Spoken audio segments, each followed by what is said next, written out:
Hi all, this is Dr. Dave Massack. I wanted to talk to you about reciprocity.com, my peer proofreading and editing platform. I want to actually go through an exercise that I did to see if this idea was going to work. It actually was a really fun exercise, and that was just kind of doing sort of some experimentation to see if the incentives were aligned on the platform. I actually think it is. So this was done a little while ago. What I had done in this particular exercise is I got a freelance writer on Upwork to write an article, and I just spent like minimal amounts of money to like very little minimal amounts of money in terms of generating this article. And and I found a freelancer. I think she was in Romania. She actually was a sweet person, and she did a fantastic job.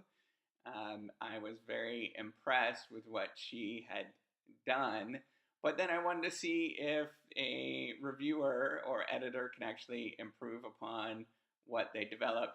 And what I got them to do was to create a series of documents, sort of blog posts that were listing off different ways about different things about proofreading and editing and things like that.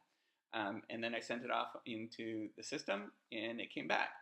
It didn't. It's variable in terms of, because this is all based on peer, peer ability. There is sort of mechanisms in the background.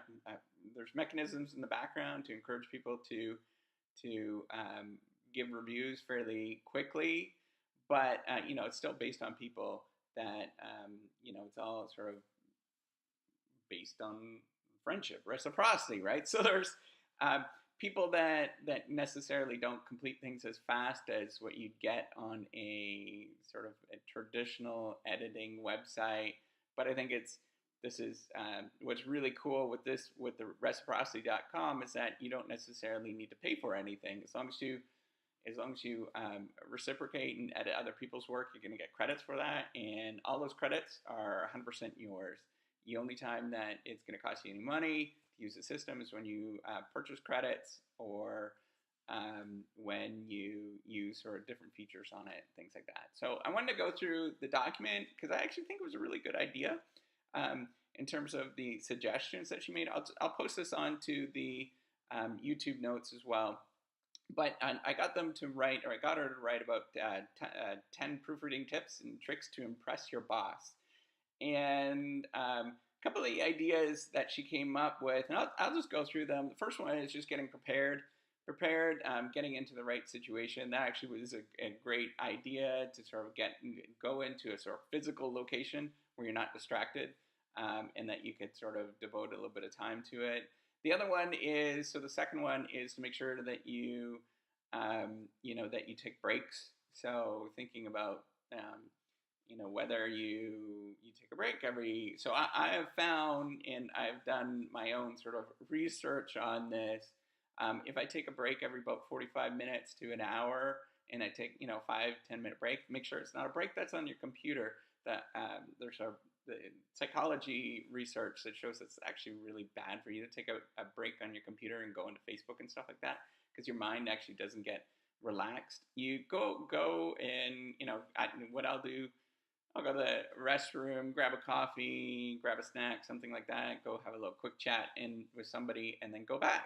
What that does, it sort of trains your mind you need that little bit of break because you're sort of depleting all your resources, and that little bit of break will actually help you when you go back, and you'll be more focused. The other thing is to make sure that, so the other thing that she wrote, another thing is to make sure that you're very constructive with the criticism, making sure that you're sort of flipping back and forth between the edited version and non-edited version that you're working on. Then she had recommended making sure that you keep things organized as much as possible. I have a preference, although I should do this a lot more, and it's one of these things I keep encouraging myself to do. But I find it hard to do because, we all have our, it's one of these things we do as I say, not as do as I say, not as what I do or whatnot. Make sure that you keep like checklists and keep organized as much as possible. Checklists are really important. I'm actually going to try to eventually in the future build that into reciprocity, so there's automated checklists that you can go into. Right now, I'm just trying to build up a number of users, and I'm trying to actually get paid users at this point, to make sure that I can see that it's actually going to grow, and that people are actually going to use it. People have used it. I've used it a lot. In terms of paid users, not as many people as I would like at this moment in terms of paid users have used it. Um, but there is about 1,500 people so far that have, logged into it and did something at least on it.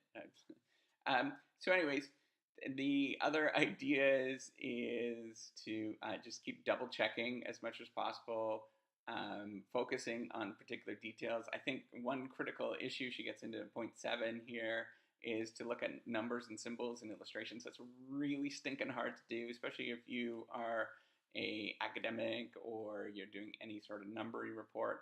Those numbery reports are usually where the mistakes are because a lot of people just glance over them. So if you can spend and invest the time to go through the numbery stuff or equations, yes, I do realize the more advanced you get, the less numbers you see in mathematics. I actually was an engineer. So just make sure you look at the sort of details of those particular things was really important. Another one is to look at sort of simple mistakes that we all kind of get tripped on, like complement and complement. Things like that are really easy to get tripped on. And those are the things that are not actually going to be picked up on spell check, right?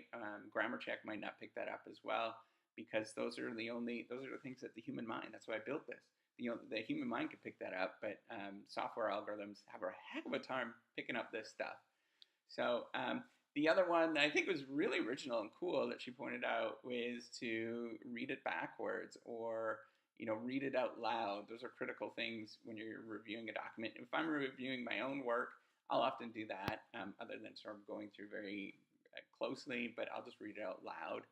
Reading it backwards, if it's a short document, yeah, you could do that. But long, academic reports and academic papers that I write, they're 15,000 words and stuff like that. It's kind of really difficult to do. But I'll read it out loud, and that reading out loud usually helps me find issues and stuff like that. So anyways, I thought this was really cool. It's a cool idea. I sent it off, came back. I had, when I did this document, I think I had like 100 changes or something like that from somebody who edited it. 135 changes. Yep.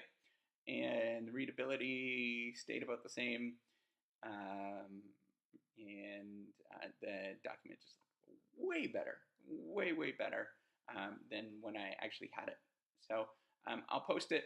And if you think reciprocity, peer proofreading, where you can get your editing done, you get 100%. If you edit other people's work, you get 100% of those credits. You could use it to for your own work.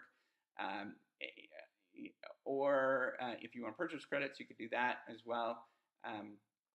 But the advantage here is you are you're helping other people out, and you're being part of this bigger, larger community, and it's actually growing, and it's cool to see that it's growing. So check it out, reciprocity.com, peer proofreading editing platform. Have a good day. Bye.